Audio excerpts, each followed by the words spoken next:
प्यारे दोस्तों, कैसे हैं आप? स्वागत है कथा विस्तार में। यह अचानक नहीं हुआ है भाग दो। इस कहानी का भाग दो कुछ दोस्तों की फरमाइश पर बनाया गया है। देखते हैं अब आगे। पिछले भाग में हमने देखा था कि सोनी और शुभम ने मुंबई में अपना नया फ्लैट ले लिया है और उनकी बेटियां बहुत ही अच्छे और महंगे कोर्स में एडमिशन ले रही हैं। वहीं अपनी फिजूल खर्ची की वजह से चारू और मुदित को क्या क्या भुगतना पड़ता है। चलते हैं अब आगे। रूही के 10वीं कक्षा के एग्जाम्स हो चुके हैं। अब वह छुट्टियों में घूमने के मूड में है। अरुणिमा जी कहती हैं, ऐसा करते हैं मुंबई चलते हैं, शिखा के घर भी हो जाएंगे और लोनावाला खंडाला भी घूम लेंगे। हाँ जी पापा, मम्मा सही कह रही है, बड़ा मजा आएगा। मुझे शिखा मासी के छोटी बेबी को भी देखना है। पापा ने कहा, हाँ ठीक है, मैं 4-5 दिन तक तुम लोगों के साथ घूमकर वापस आ जाऊंगा। तुम दोनों शिखा मासी के घर पर रह लेना। ठीक है, तो अब यही प्रोग्राम रहेगा। पापा ने कहा, टिकट्स मैं अभी बुक कर दूंगा, तुम पैकिंग वगैरह देख लो। इसके बाद पापा अपने काम में लग जाते हैं और रूही लग जाती है शिखा मासी को फोन करने। ठीक 20 दिन बाद वह घूम कर पहुंच जाते हैं शिखा मासी के घर। रूही तो हर समय उसको तो चाहिए बस भृगु, भृगु और भृगु, मासी का छोटा बेबी। वह बस उसी के साथ रहना चाहती है। पापा दिल्ली वापस आ जाते हैं। 2 दिन बाद मुंबई में मधुरिमा शिखा से कहकर सोनी के घर उनसे मिलने जाती है।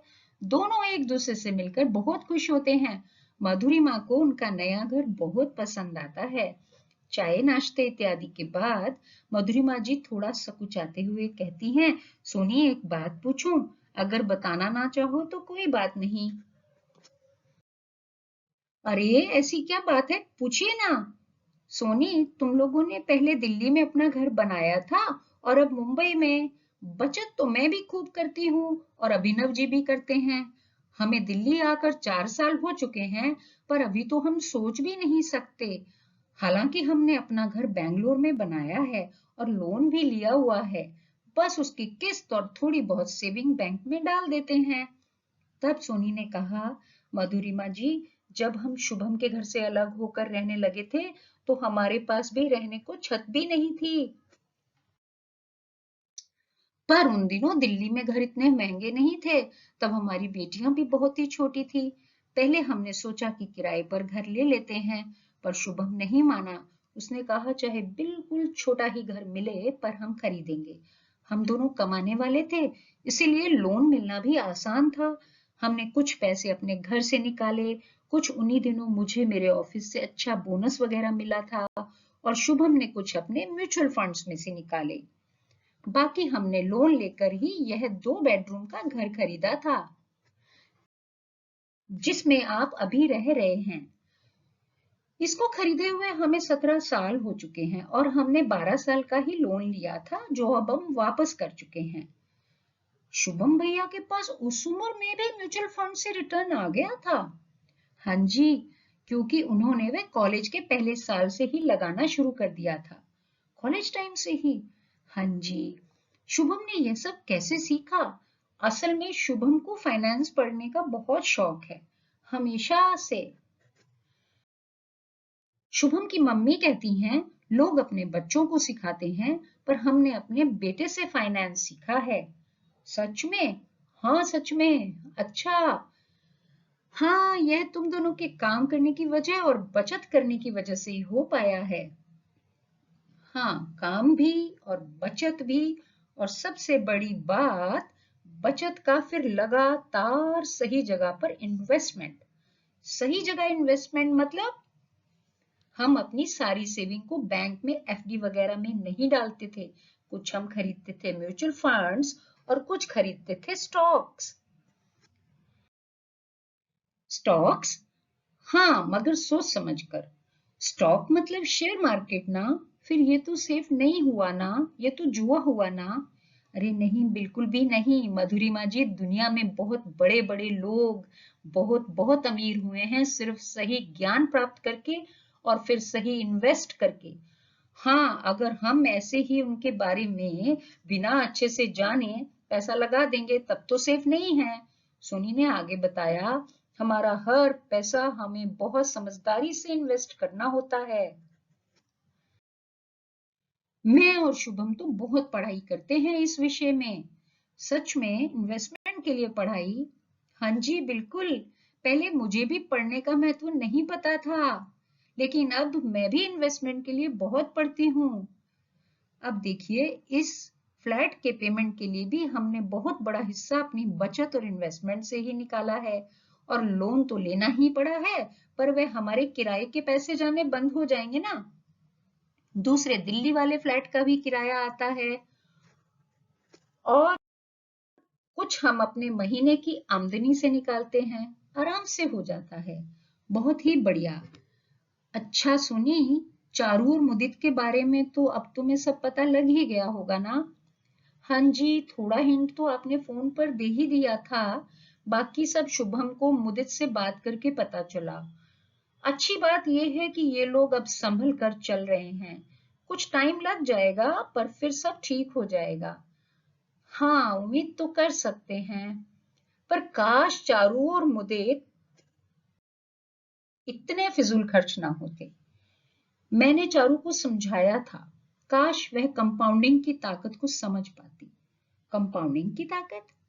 हाँ, इस सब में जो सबसे ज्यादा महत्वपूर्ण है वह है कंपाउंडिंग की ताकत, जो हर किसी को बहुत पैसा बनाकर दे सकती है।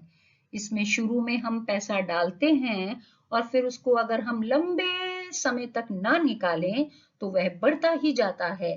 अरे हाँ, वह तो मैथ्स में मैंने बच्चों को भी सिखाया है। बिल्कुल। मधुरिमा जी, अपने स्कूल में शायद चौथी कक्षा में मैंने भी पढ़ा था। एक सब्जेक्ट जिसमें मुझे बहुत अच्छे नंबर भी मिलते थे। मैंने अच्छे से पढ़ा भी था और समझा भी था, मगर उसको जिंदगी में अपने ऊपर इस्तेमाल करना मैंने शुभम से सीखा। शुभम ने ही मुझे सिखाया कि कंपाउंडिंग में हम एक तरह से पैसे का बीज बोते हैं। अगर हम बीज को ही निकाल कर खा जाएंगे तो पौधा उगेगा क्या? पड़ा रहने दो बीज को सही तरीके की मिट्टी में। मतलब पैसे को इन्वेस्ट कर दो सही तरीके से। सबसे बड़ी बात, जिंदगी में यह बीज जल्दी से जल्दी लगाओ। जैसे शुभम ने अपने जेब खर्च में से जो उसके मम्मी पापा उसको देते थे, उसमें से ही शुरू कर लिया था। शुभम अपने कॉलेज के दिनों से ही सोचते थे। उन्हें समझ आ गया था कि जिंदगी को अच्छे से जीना भी है, मजा भी करना है, पर उतना ही जरूरी है साथ साथ पैसे के बीज भी बोते जाना। उन्होंने मुझे बताया, जब कॉलेज में सब 100-200 रुपए कैंटीन में चाय स्नैक्स में उड़ाते थे, मैं एक दो बार या एक आध बार तो खाता था, पर वह पैसे भी मैं बचा लेता था। हाँ, रोज रोज इतना बाहर से क्यों ही खाना? आजकल तो देखो, कॉलेज तो क्या, लोग कहीं भी कैसे भी कभी भी बेकार जंक इत्यादि में इतने पैसे खर्च कर देते हैं। कभी कभार तो ठीक है, पर हेल्थ और पैसा दोनों गंवाते ही हैं। पर इस बचत में शुभम ने अपने आप और फैमिली पर इन्वेस्ट करना कभी नहीं छोड़ा। अपने आप पर और फैमिली पर कैसे इन्वेस्ट किया? देखिए, नई नई किताबें खरीदना या लाइब्रेरी ज्वाइन करके पढ़ना, नित नए कोर्स करके अपने आप को अपग्रेड करना, हेल्थ के लिए घर पर हर बेहतरीन सामान मंगवाना इत्यादि। देखो ना, हमारी दोनों बेटियां अब यूएस के टॉप यूनिवर्सिटीज में पढ़ने जा रही हैं। यह तो बहुत ही अच्छा है। मैं भी आपसे रूही के लिए सारी जानकारी लूंगी। पक्का। दूसरा, आपने देखा ना मधुरिमा जी, दिल्ली से मुंबई आने के बाद मैं बिल्कुल खाली नहीं रही।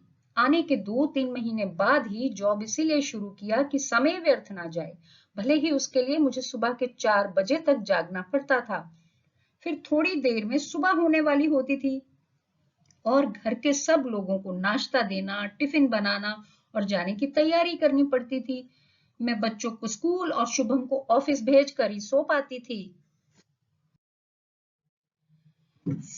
फिर दिन के 1 बजे उठती थी और तैयार हो जाती थी अपने बच्चों को वक्त देने के लिए।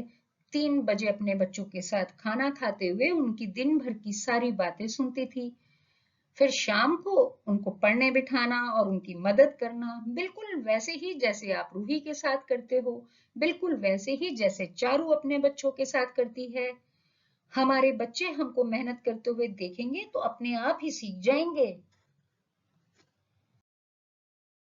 हाँ, यह बात तो बिल्कुल ठीक है। वैसे आप लोगों का पैसे का इस्तेमाल करने का तरीका तो बहुत बेहतर है।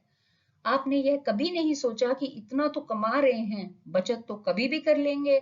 आपने सोचा कि जितनी जल्दी पैसे का बीज बो देंगे, उतनी ही जल्दी वह बड़ा पेड़ बनना शुरू कर देगा। हाँ जी मधुरिमा जी, शुभम ने ही मुझे सिखाया पैसे का बीज बोना। यह अचानक नहीं होने वाला था।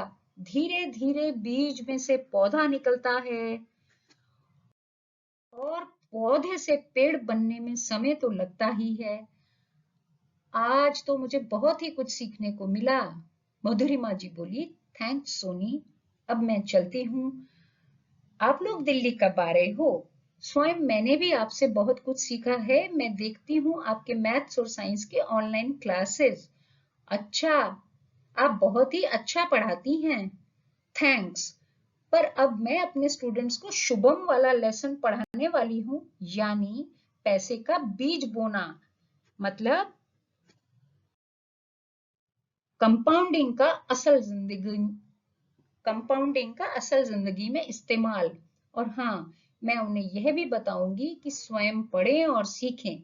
किसी के भी बताए हुए रास्ते पर चलने से पहले ज्यादा से ज्यादा जानें, तब अपने पैसे को अपनी समझ से उगाएं, यानी कि अपनी समझ से इन्वेस्ट करें, पढ़कर इन्वेस्ट करें। पैसे को यूं अंधाधुंध नहीं लगाएं। कहते हुए मधुरिमा जी वहां से विदा लेती हैं।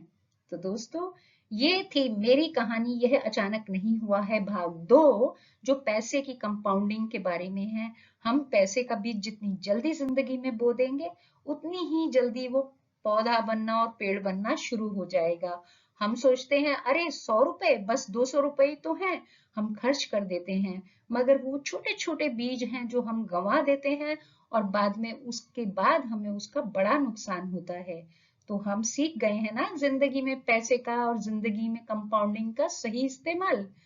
तो दोस्तों, अगर मेरी कहानी आपको अच्छी लगती है तो आप कमेंट करें, नहीं अच्छी लगती है तो भी कमेंट करें, और अगर आपको मेरा चैनल अच्छा लगता है तो सब्सक्राइब करें।